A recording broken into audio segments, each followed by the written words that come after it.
Salut et bienvenue sur cette nouvelle vidéo sur EA50, le bot de trading sur nouveau broker régulé. Aujourd'hui, on va voir ensemble comment s'inscrire sur Tiger8, le nouveau broker spécialement dédié aux Européens. Du coup, on va voir toute la procédure ensemble et je vous ai mis un lien directement dans la description pour pouvoir obtenir un petit cadeau. Je crois que c'est entre 20 et 50 $ sur votre inscription, donc n'hésitez pas à le suivre. Il est noté ici, c'est replug.link/newbroker et du coup, ça vous amène ici et vous allez pouvoir vous enregistrer.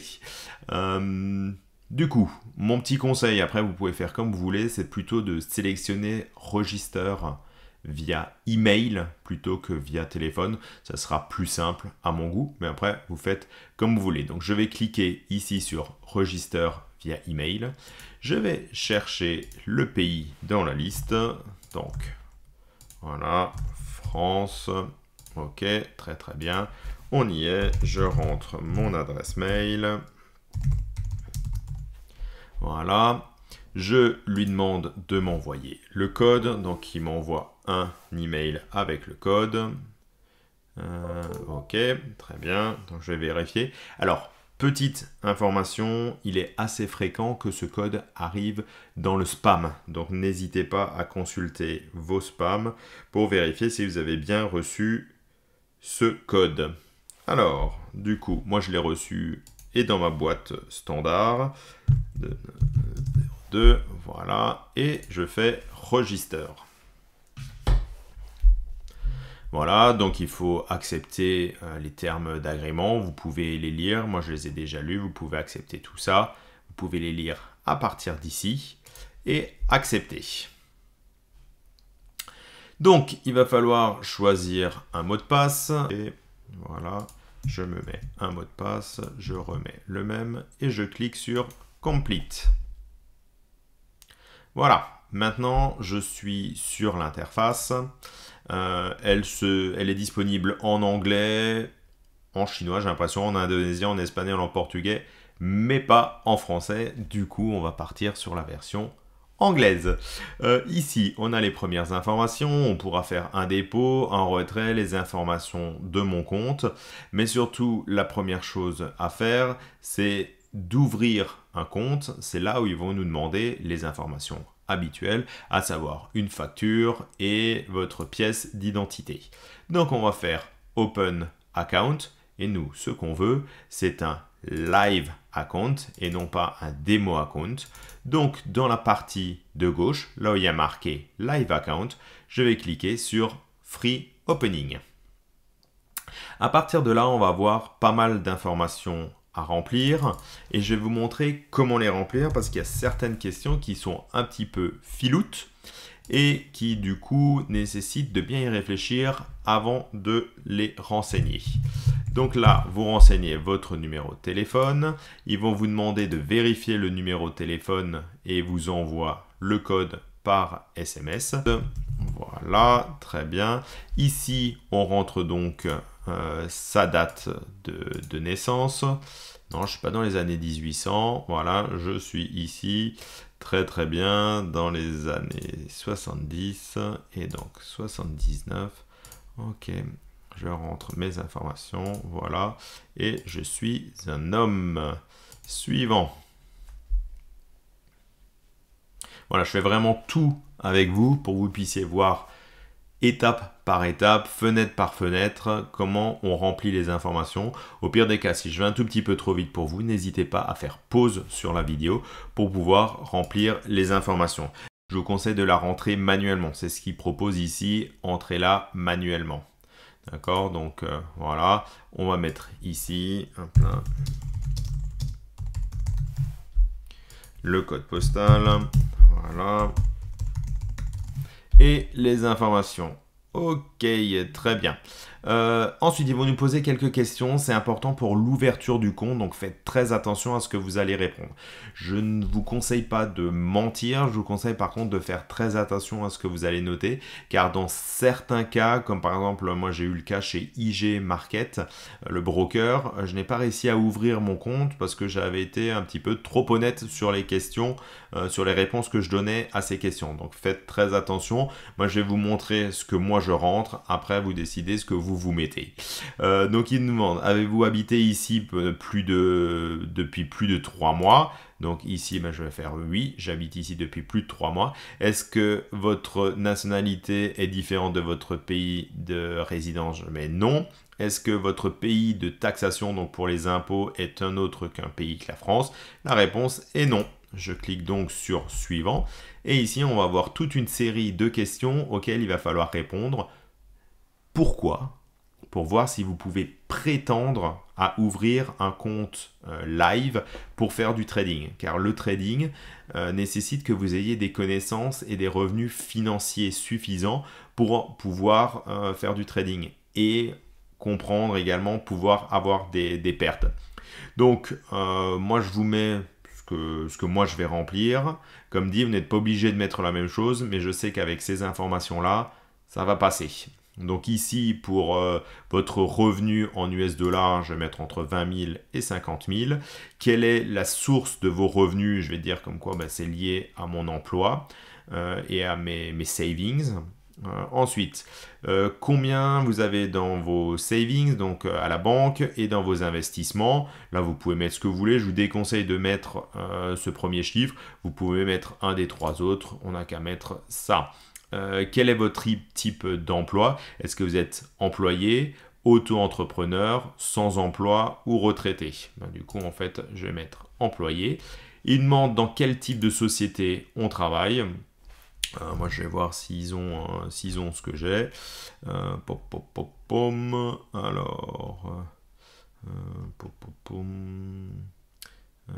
allez hop. Allez, on va mettre ça. Et quelle est la position que vous avez dans cette société? Est-ce que vous êtes le patron? Est-ce que vous êtes un directeur ou un partenaire? Est-ce que vous êtes senior manager ou autre? Moi, j'ai mis autre. Voilà. Je soumets l'information et on passe à la suite. Ça, ce sont des questions beaucoup plus orientées sur le trading. Il va vous demander au cours des derniers mois combien de fois est-ce que vous avez tradé sur des partages, des bonds ou des ETF. Là, je vous conseille de mettre des réponses intermédiaires, même si ce n'est pas forcément vrai. On va dire ici entre 10 et 20 fois. Sur les futurs et sur les options, allez, on va mettre moins de 10 fois. Et combien de temps dans les 12 derniers mois sur le Forex, les CFD et le spread? Donc là, on va dire plus de 20 fois.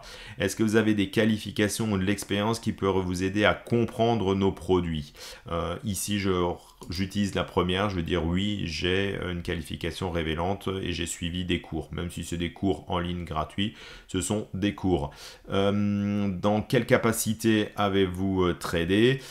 Disons qu'en fait j'ai fait moi-même mes choix et j'ai pris des conseils, plutôt que de dire que mes fonds sont managés par quelqu'un d'autre, sinon il risque de dire attention, vous n'avez pas fait vous-même. Et si vous répondez ici, je n'ai jamais tradé, je ne sais pas si vous allez pouvoir réussir à ouvrir un compte live. Peut-être qu'ils vous demanderont d'ouvrir un compte démo avant. Donc faites bien attention, comme dit. Et la dernière chose, attention, en fonction de ce que vous allez répondre ici, vous allez recevoir un message. En gros, sur celui-là, vous pouvez pas trop vous tromper. Capital Preservation, vous voyez, il vous met un message. Donc en fait, est-ce que vous avez envie de continuer? Moi, je vous conseille de faire de la spéculation. Voilà. Et donc, une fois qu'on a rempli, on clique sur Next et il va nous demander des documents. Donc, il va falloir déjà dire quel type de document on veut mettre. La première chose, dire, voilà, téléphone landline, water gaze, électricité, voilà. Hop là, on va dire que moi, c'est une facture de téléphone. Je vais donc chercher ma facture et je la dépose ici. Voilà, j'ai mon téléphone. Donc ça, c'était la preuve d'adresse. La première chose, en fait, c'est de mettre une facture. Et comme dit, vous avez le choix dans ce que je vous ai montré là au-dessus. Vous pouvez mettre une facture d'eau, de gaz, d'électricité, une facture de téléphone fixe ou alors un relevé bancaire. Je fais suivant et ici on tombe sur les informations sur l'identité, ce qu'on appelle le KYC. Donc je vais remplir le first name, bien évidemment, c'est votre prénom. Le last name, c'est votre nom de famille. Le type de certificat ici, vous allez devoir dire si vous voulez mettre un passeport ou alors un permis de conduire ou une carte d'identité. Je tiens à vous dire de faire très attention, j'ai discuté avec le support, je suis en train d'essayer de les faire changer, mais pour le moment, si votre carte d'identité est dans les 5 ans de subrogation pour la prolongation de la durée, ils ne vont pas l'accepter parce que voilà, parce qu'elle dépasse sa durée d'expiration. Donc par conséquent, faites bien attention avec ça. Si vous avez une carte d'identité, vous avez dépassé, vous êtes dans les 5 ans supplémentaires, je vous conseille de plutôt mettre votre permis de conduire dans ce cas-là, ou alors votre passeport. Parce que du coup, moi, ils m'ont bloqué. Donc du coup, je vais mettre le passeport, et sur le passeport, il demande de remplir le numéro. C'est tout bon. Donc, du coup, voilà. Et il nous demande ensuite de l'uploader. Attention, ça ne doit pas dépasser 10 mégas et ça doit être soit au format PNG, soit JPEG, soit PDF. Allez, c'est parti. Je vais mettre mon passeport. Je le copie ici. Voilà. Et je fais Submit. OK. Et donc, il dit que les informations ont bien été reçues et sont under review, donc on sont en train d'être vérifiées. Et si on est dans les audit hours, ça sera fait dans les 24 heures. Ce qui veut dire que si vous le faites pendant le week-end, ben, ça ne sera pas fait. Par contre, si vous faites ça en jour de semaine, eh ben, normalement, ça mettra maximum 24 heures. Donc voilà, il ne reste plus qu'à cliquer sur Submit et à attendre qu'ici, les couleurs viennent se mettre. Ce que vous pouvez faire également pour gagner un petit peu de temps et voir si vous avez un souci sur vos documents, c'est de télécharger l'application Tiger 8 sur votre smartphone, que vous soyez sur iPhone ou sur Android. Il y a une application et celle-là va vous permettre de suivre les informations et surtout par rapport au site web, de savoir si vous avez des soucis avec les documents que vous avez uploadés et surtout quels soucis. Donc voilà, je vous conseille ça et moi je vous retrouve pour la suite une fois que mon compte est validé. Allez, à très vite. Me voilà de retour sur un compte Tiger 8 activé. Vous pouvez voir la différence, c'est qu'en fait ces boutons sont dégrisés, c'est-à-dire qu'on a accès à notre compte de trading ainsi qu'à notre wallet. Et du coup, ce qui nous intéresse maintenant, c'est de pouvoir faire un dépôt, et pour ceci, plusieurs possibilités. Soit on passe par le bouton Deposit à gauche, et on va devoir choisir entre la compte de trading et le wallet, ou alors on revient sur le menu général et on utilise les boutons Deposit qui sont ici, en dessous du Trading Account ou en dessous du wallet. Comme pour le moment, je ne sais pas où on doit mettre les sous, je vais commencer par les mettre sur mon wallet. Je clique donc Deposit ici. Et on va avoir le choix dans cette liste déroulante entre plusieurs possibilités pour faire notre dépôt. Vous allez pouvoir choisir avec un transfert, un virement bancaire. Donc wire transfer, c'est un virement bancaire. Ils disent attention, ça peut prendre jusqu'à 5 jours. On va pouvoir faire un paiement en crypto, attention, uniquement en USDT. Et ils ont marqué également que ça pouvait durer 5 jours. Alors, je me suis renseigné, je suis allé discuter avec le support en ligne et je leur ai expliqué surtout qu'ils proposent aussi bien le RC20 que le TRC20. En TRC20, ça met environ entre 1 et 3 minutes pour que le transfert soit fait. Et du coup, j'avais du mal à comprendre pourquoi ils demandaient 5 jours. La réponse est assez simple, c'est simplement parce qu'en fait, ils doivent faire la vérification manuellement. Je vais vous montrer d'ailleurs, on va aller tout de suite. Je sélectionne Cryptocurrency Transfer, je clique sur Submit et on va voir les différentes informations qu'il va falloir rentrer. Donc la première chose, comme dit, c'est qu'ils acceptent uniquement les USDT et qu'ils prennent, pour faire simple, un taux de 1$ est égal à 1 USDT. Donc on va mettre ici le montant d'USD et donc du SDT qu'on souhaite mettre. Et quand on descend, en dessous, on a les deux adresses. On a l'adresse TRC20, celle qui coûte moins cher en frais, c'est à peu près 1 USDT de frais, et c'est rapide en plus. Et on a la deuxième qui est en ERC20, elle coûte un petit peu plus cher. Au moment de cette vidéo, on est de manière générale entre 8 et 10 USDT en fonction de votre exchange pour le transfert, et ça prend un tout petit peu plus de temps. Donc par conséquent, j'aurais dit, écoutez, en TRC20, on est entre 1 à 3 minutes pour que le transfert soit validé. Pourquoi est-ce que vous parlez de 5 jours? Et simplement, c'est parce qu'en fait, ils font la vérification manuellement. Et ici, dans Crédentiel, ils m'ont demandé de monter le voucher, donc en gros le coupon de validation. J'ai dit, bon, en fonction des exchanges, on n'a pas ce coupon-là. Donc en fait, il faudra simplement aller mettre la confirmation de la blockchain avec votre TXID. Je ferai très certainement une petite vidéo pour aider chacun à trouver l'endroit où il peut vérifier ces informations, mais c'est un petit peu comme partout, vous mettez l'adresse de destination, le fait que le transfert soit confirmé et le TXID, et on va glisser l'image directement ici. Donc en fait, on met son montant, on prend l'adresse, on va sur son exchange, on fait l'envoi, et une fois que l'envoi est confirmé, on a le TXID et on vient déposer l'image ici.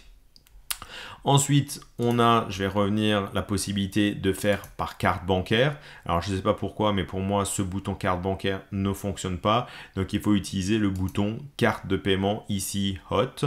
Et c'est ici qu'on a les informations. Quand on fait Submit, il va nous demander de rajouter les informations de la carte.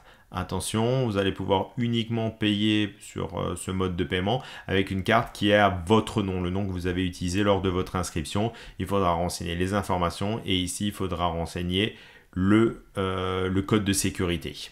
Après, il y en a certains que ça va pouvoir intéresser. Il y a également la possibilité de payer avec Skrill. Alors, du coup, j'ai pas encore trouvé comment. Je pense qu'il faut mettre un montant, voilà. Et à partir du moment où on clique sur Deposit, j'imagine qu'on va aller faire un tour sur Skrill pour pouvoir initier le paiement. En tout cas, voilà, vous avez tous ces différents paiements. La plupart des autres, je pense que ce sont des plateformes de paiement à partir de cartes bancaires, donc ZotaPay, BitPay, Help2Pay, StickPay et AstroPay. Voilà. Nous, ce qui va essentiellement nous intéresser, c'est la carte de crédit et le transfert en crypto. Et à partir de là, bah, comme dit, je pense que la carte de crédit, c'est quelque chose de très rapide. Et pour les cryptos, prévoyez à peu près 24 heures, ils m'ont dit.